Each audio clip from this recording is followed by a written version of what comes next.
So hello and welcome to the Good Stories podcast. My name's Jody and I'm here with my big brother Stephen.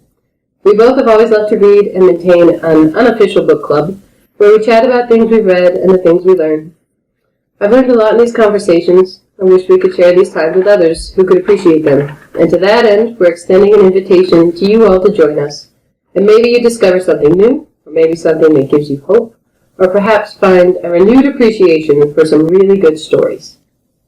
So today, as our inaugural episode recording, we're new to this, but here we go. I think we should talk about how to become a people who read. Mm-hmm. That's definitely been a part of both of our lives. So, do you want to introduce yourself? Hello, I'm Stephen. I'm Jody's big brother, and yeah, I like to read and have pretty much my whole life. So, yeah, that's me. That's it. That's nothing else. Nothing more. So, when did you first really jump into reading? And was there a specific book or moment that sparked it? It's a little strange that I actually remember my reading journey very, very clearly at a young age. I definitely remember being one of the dumb kids in kindergarten. I could not read when I showed up at kindergarten, but, that changed. And then all of a sudden I did learn to read. I remember the first book I ever read on my own was The Berenstain Bears' Spooky Old Tree. I remember that book. Fantastic. Still check it out if you haven't read it before. I remember the first chapter book I read. It was The Adventures of Peter Cottontail, which I read on the bus. Now, you have to understand, we had a really long bus ride. It was an hour to school and an hour home every day. Fortunately, I've never really dealt with motion sickness while reading on a bus, and so I got a lot of material in there. And so that was the first real chapter book I got into.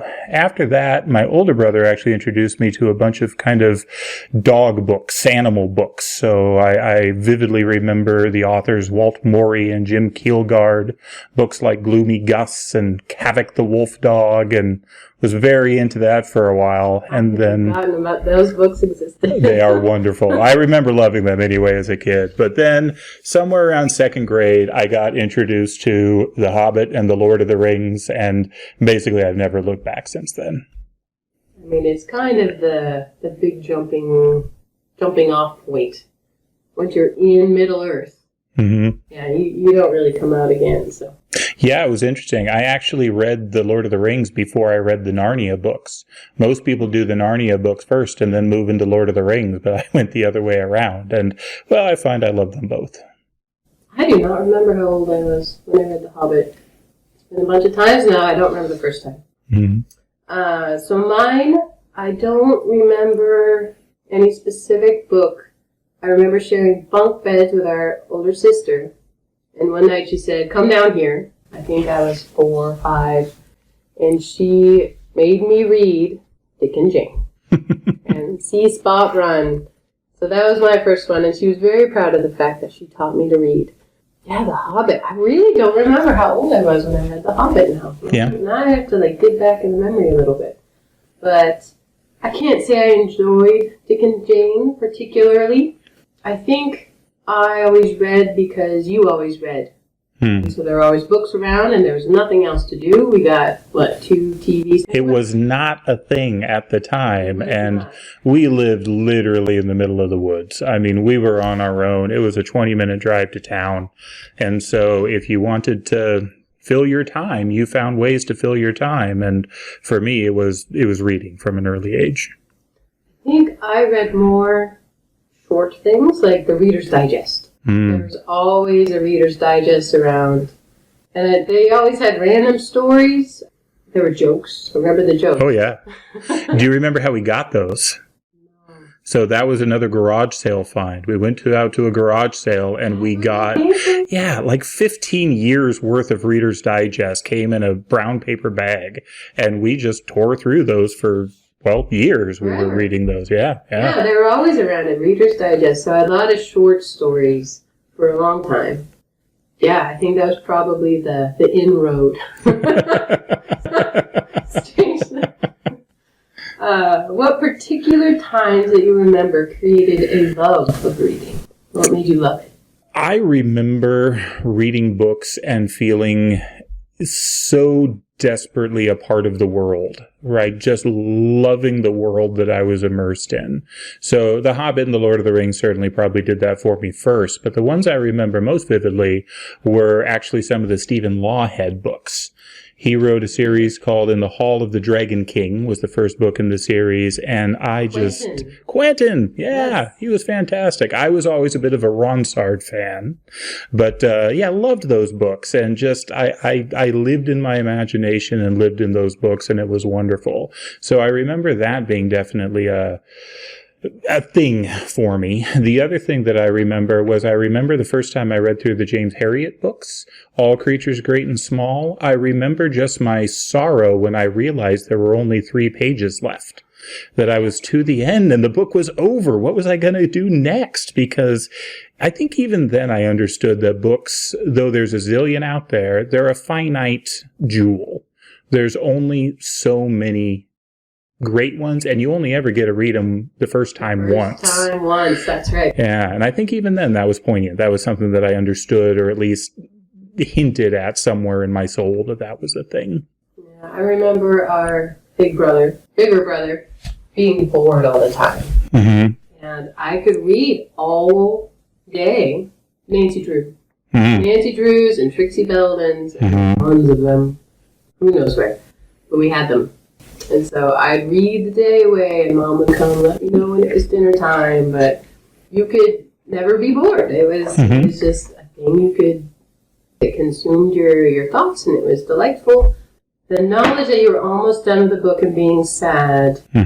Probably The Little Princess was my first time. I remember not wanting to finish it, so I'd slow down at the end. The Little Princess and the Secret Garden, same author. I don't know. I have them still, but it's been a while. That was the first one. Little Women, I enjoyed very much. And yeah, not wanting it to end was a thing. Because you really engage in that world. You know, you're very, let's call it escapist. Yeah, I've never had a problem with that term. I'm a very much an escapist reader. Yeah. And it's not that I don't like the world. It's not that I don't like my life. But boy, how beautiful it is that we get to experience more. Mm-hmm. That there are other worlds, other stories, other things that we can just enter in by opening a book. And I've always loved that. Yeah. So were there any genres or types of books that initially drew you in? You mentioned The Hobbit. Mm-hmm. How has it changed over time? So clearly fantasy has always been my first love. So things like The Hobbit, things like Narnia. So definitely fantasy. When did you last read the Lockheed books? A couple years ago, because we bought them for my son to see if I could get him excited about them. Spoiler, he's not. I didn't love them as much on the reread as an adult. Okay, but as a kid, I do remember loving them. Mm-hmm. Well, again, so you mentioned what kind. So fantasy was very much the way I go. Any story with a dragon in it makes me happy. And so as a kid, I was very much into the Dragon Riders of Pern. And yeah, I tried rereading those recently, and well, they didn't hold up for me, reading them again as an adult. I read those as a child because you told me to, and I was struck, overwhelmed, and grossed out by the adult content. Yeah, there were things I probably shouldn't have read as a child that I did. Yeah, and, it turns out. It didn't strike me when I was a kid, but now, oh my goodness. But hey, it was the 80s. You remember the movies we were watching. I mean, there was all sorts of stuff that was fairly inappropriate. That we know that now, but we didn't then. Oh no. It's true of the books too. But I do think a lot of that I glossed over. But the Pern books are great, although I never read the Harper series. I enjoyed the Harper series, and world building has always been something I love. That's one of the strengths of fantasy, and so the more that Anne McCaffrey would do those kind of parallel storylines, the more that immersed me in the world. It is amazing. She does a very good job, for sure. Yeah. As I've grown older, you asked what other things I've moved into, and well, the short answer is everything, but now I still read a lot of fantasy. I read a lot of science fiction, a lot of British literature. So, huge fan, as I said, of C.S. Lewis and J.R.R. Tolkien, but I'm also a big fan of George MacDonald. I'm a big fan of G.K. Chesterton. Pretty much any of the Inklings you can throw at me, and I'm happy with them. And so a lot of British literature. And then I'm a history buff. I think one of the things about loving fantasy worlds and loving made-up history is it really also makes you love real history, too. So I read a lot of that as well. And philosophy. Yeah. Well, I had to read the philosophy to understand the history.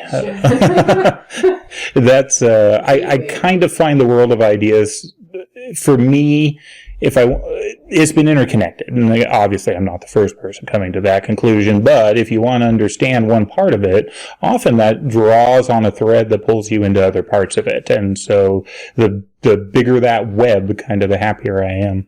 So I used to read everything because I'm a very quick reader. I read very fast.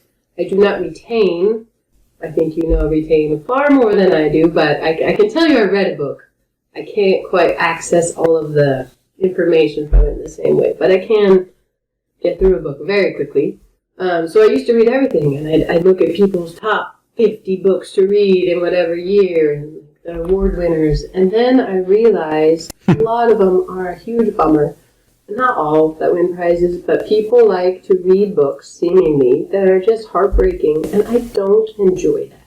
I like books that have hope and redemption, or something I can learn and glean something from. So I used to read all kinds of stuff, and fluff, and history, and now I'm a little pickier. I take only recommendations from people whose tastes are similar to mine, because at some point you read enough that you're not trying to prove that you're a reader. I am a person who reads, so I no longer have to prove it to myself or anybody really. That means it's mostly older stuff. The old dead guys, they wrote a lot of really good stuff. Things that are a little bit different than the ones everybody knows. Rover Random. Fantastic. Leaf by Niggle. Even better. Yeah, wonderful. And C.S. Lewis has dozens you could go with, but I mean the Narnia series is always delightful. What's your favorite C.S. Lewis? Tough question, and because again, it's such a broad spectrum of things he wrote. So usually my answer, if I only have to give one, is The Great Divorce. Yeah. I find it delightful. I think it's profound. I think it's interesting. It makes me think. It's convicting. And I used to think that was a trendy answer, or not a trendy answer, but an answer that other people wouldn't give. But I keep meeting people who like C.S. Lewis. It was. You know mine? No. I have a top 1 and a top 2. All right. What we got? What's one? 1, Till We Have Faces. Fantastic. It's so good. And there's way more. I'd like to talk about that one because I know there's more I don't get out of it that I should, but I love it. Number 1, Till We Have Faces. Number 2, The Magician's Nephew. Oh, so good. It's the book I wish I could write. That is high on my list as well. It is charming and it's funny. So it's one of the books that has actually made me laugh out loud as I'm reading it. I really do like The Magician's Nephew. Uncle. Oh, it's great. Brandy. Their pet's Brandy. Yeah. It's wonderful. What's an evil? My second that I normally go with C.S. Lewis is actually a book called The Discarded Image. The Discarded Image is a collection of his lectures about the medieval worldview that was compiled into book form. And it is eye-opening, and it is eye-opening to anyone who has an interest in the medieval world or who all of a sudden secretly finds they might be medievalists at heart. It sort of opened up, oh, that's what that means, and is just wonderful. So The Discarded Image is a lesser-known one that I highly recommend. Okay, we'll have to write down a medievalist at heart. I don't really know what you mean by that. Okay, good. Going back to something you said a little bit ago about not having to prove anything anymore about reading, that has struck me. Because I used to, if I started a book, I finished it. That was just one of those rules I did. And I don't do that anymore. No, I stopped too. I mean, part of it is you grow up, you only have so much time. And so the time I spend reading, I want to spend reading on good things. And so it's just not worth it to me to waste it on stuff that I'm not enjoying or that's making me sad. And it's not that sadness and pathos and things can't add to a book, but if the whole point of it, like just to be sad, depressed, gross, disgusting, or horrific, yeah, I'm going to pass on from that book and go to something else. Some books are kind of a dud. Mm-hmm. Now, you also said you tend to read old books, but you are actually the one that has got me into more new books than I think anyone else has. I try, because I don't want to be limited. like by books we've heard of and authors we've heard of. So I do have a couple newer ones that I have loved very much. So Hero Fry. That was the one I was going to bring up. I never would have looked that one up on my own, but you read it, you introduced us to it, and it's beautiful. I love it. The Unlikely Pilgrimage of Harold Fry is a wonderful book. There are some others I've read and enjoyed, but that's of newer books. That is probably the best one I've happened across. Fantastic. Thank you for introducing me to it. Yeah. I don't remember how I found that one. It's really good. I don't tend to read just one book at a time. I've usually got, the book I'm reading on my Kindle, the book I'm reading at my computer desk, the book I'm reading in the living room. So I usually have more than one. Recently, over the past few years, the way I decide what book to read next is usually triggered by what book I read last. Often the book I read last, they either mention or reference or it reminds me of another one, or it's of an author that has other books I haven't read, and so often that's my springboard into the next one I read. Yeah, and you'll do complete works, which that's a little overwhelming to me. Well, we're very, very blessed in the modern world to have Kindle. I used to be opposed to the whole e-reader thing. Like all readers, I love books. I love holding a piece of paper, right? I love turning the page. But many years ago, my wife bought me a Kindle, and I was skeptical on whether this was going to be something I liked, but I hadn't had it for more than an hour when I found myself reaching up to turn the page. And at that point, I realized, you know what? I think I'm going to be okay with the Kindle, because I forgot it was an electronic device, and it was, again, just a medium for story. And the beauty of the Kindle is that you can get the complete works of X and read through it slowly and deliberately. I do a lot of reading at night while falling asleep, and so the Kindle is a great way to just have that there and be able to kind of knock out these big chunks of reading. So, and it doesn't break your hand. Or your nose when you fall asleep and it falls on your face. So, yeah, it's a good thing. When I got a Kindle, I'm cheap, so I didn't want to buy anything. So I read all these free old ones, and I found all kinds of kooky dragon stories, and actually some really sweet ones on, like, elderly couples who are still people, so they had these adventures and misadventures, and, they were great. It is one of the benefits about loving old works is that public domain becomes our friend. And so you can often find stuff for free that was written long ago but is still fantastic. Yeah, so sweet.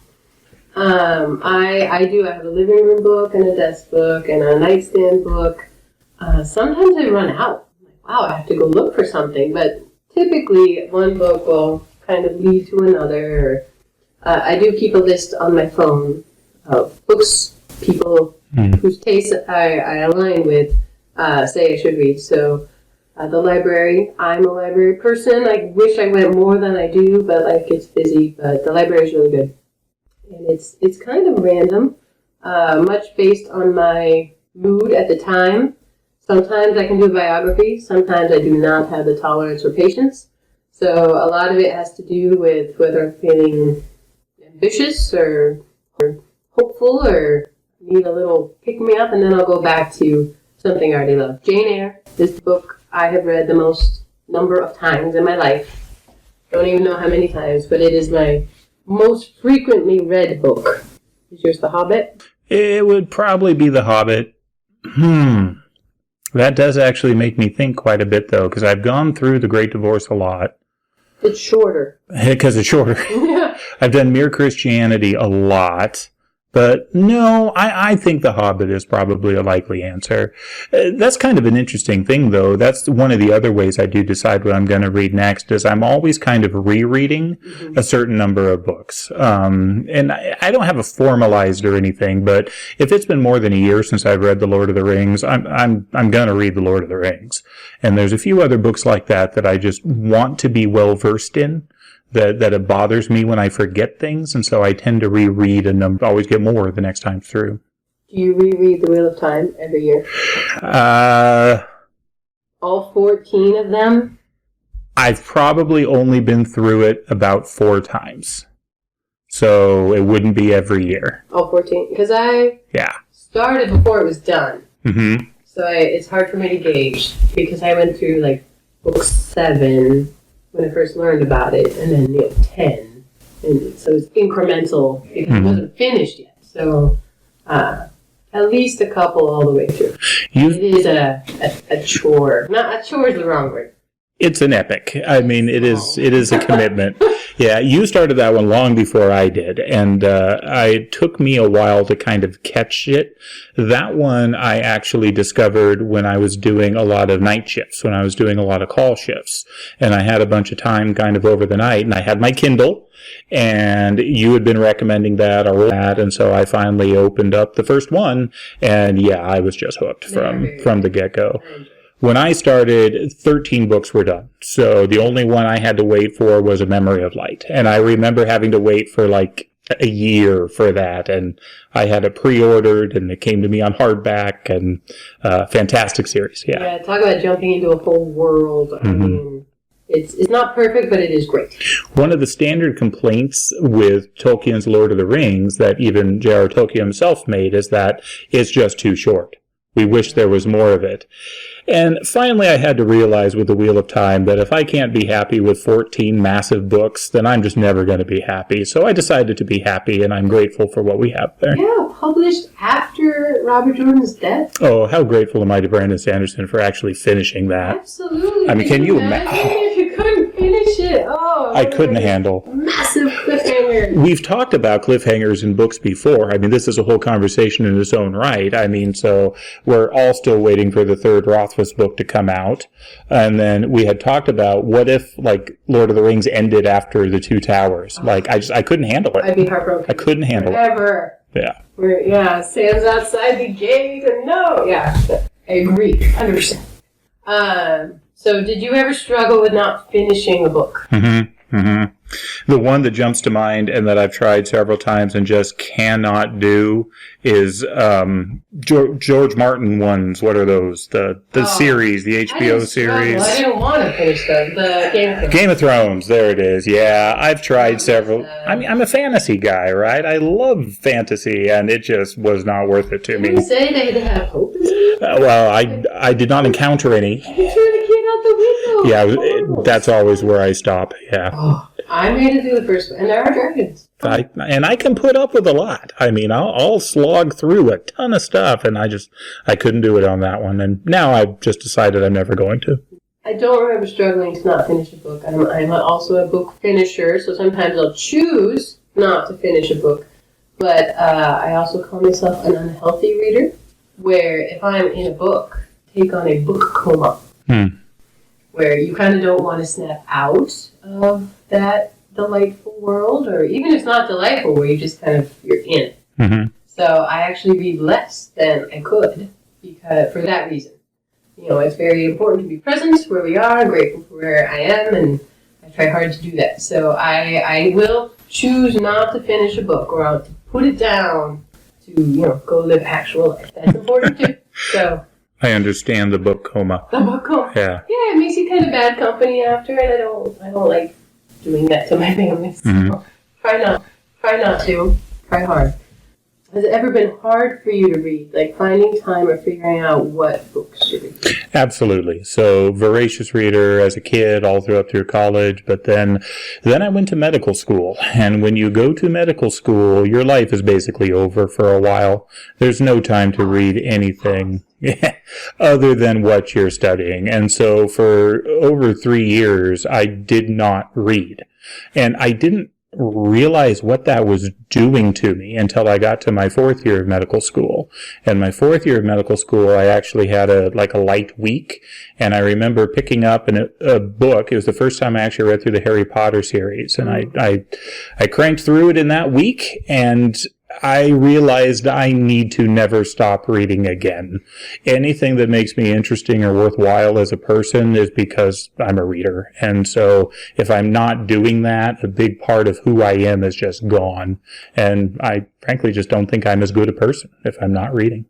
Yeah, it adds depth for sure. And perspective and getting out of your own thoughts on everything.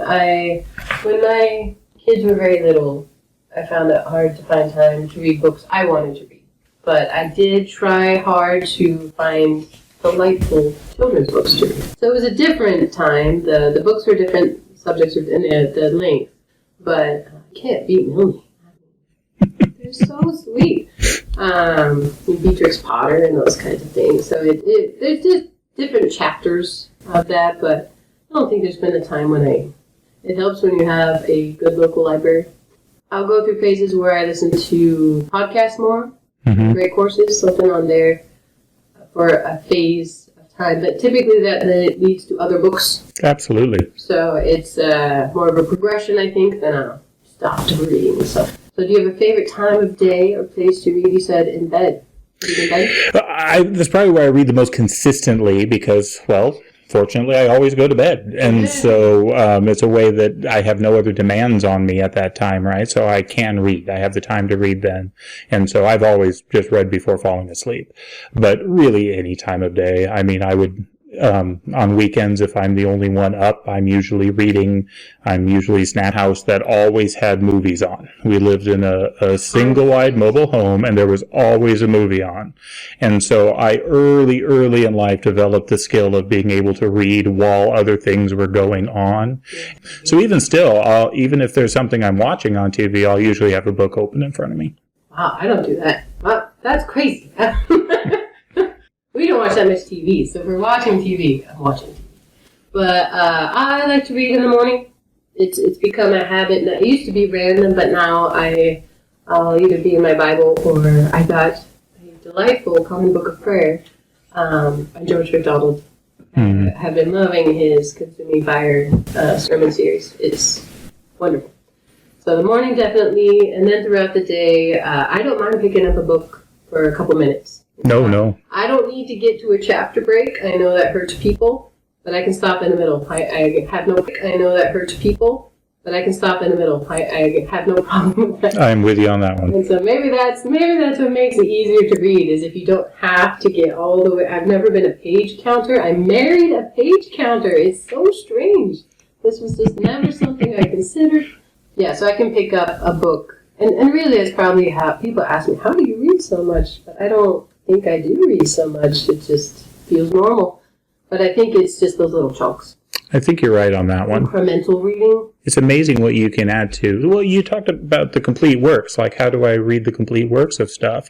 You know, you read a little bit every day and a little bit here and there, and it adds up. Yeah, you get through it for sure. So what benefits has reading given you, or what value do you find in it? You talk about it a little bit, but... Yeah, I'm not sure I can express fully what reading has done for me over the course of my life. Reading has introduced me to story, has introduced me to truth, to beauty. I mean, all the transcendentals, right? Reading has cheered me up when I've been depressed.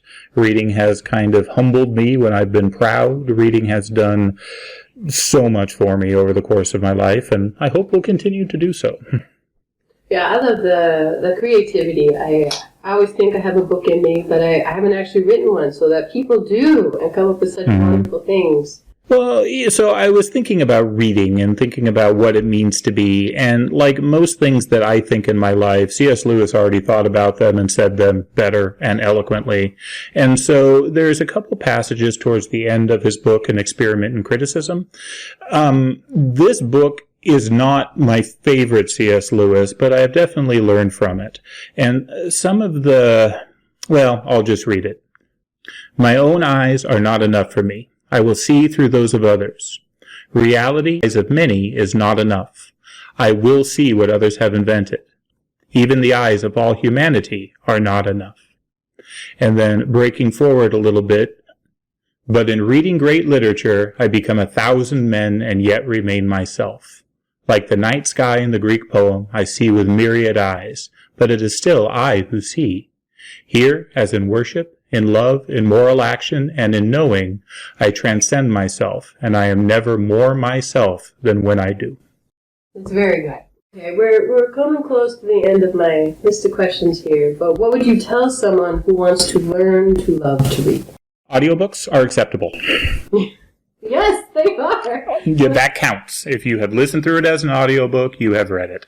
So if you find that you can't get yourself to sit down to a book, put on an audiobook when you're doing the dishes, when you're mowing the lawn, when you're doing whatever it is you're doing, when you're running, right, when you're exercising. So audiobooks count, and you can get through a lot of material with that.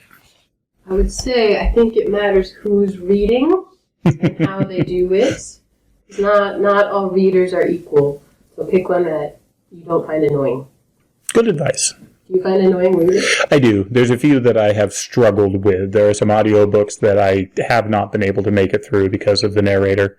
Usually it's not a problem for me. They usually got to be pretty annoying for me to call it off, but there's been a couple. Fair enough. I would recommend picking up a book and not feeling bad if it's only a couple pages. You know, you don't have to get to a chapter break. It's okay to pause when you need to pause, but just picking up a book and making sure it's something that you actually enjoy. You know, and we're all different and different books speak to you. So if a book is not working for you, put it down, pick another. There's so many books. You can't run out. There's always more to do. So because our namesake, Good Stories podcast, I kind of wanted to wrap it up with, what do you think makes a good story? That's a great question, and I don't know that I have a great answer for it, because there are so many good stories out there that are so wildly different. I think a good story is one that certainly keeps your attention. A good story is something that I think either says something or describes something or crystallizes something that allows you to either see the world as it is or the world as you want it to be. And I think there's infinite variation on what can constitute that. Yeah, I agree. For me, I'd say it's a story that makes you feel something. Hmm. You should feel something when you're done. It's up to you.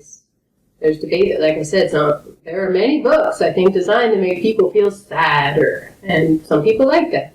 But I think a good story has hope in it, and that is a pivotal piece. You should feel something. There should be love. There should be hope somewhere in it. So I don't know. I don't have an ending. I thought about the beginning. I've got one. We may find it too cheesy, but I'm okay with that. I mean, we're talking about stories. We're talking about books. I think that we should end this by turning the page, and we hope you join us for the next chapter.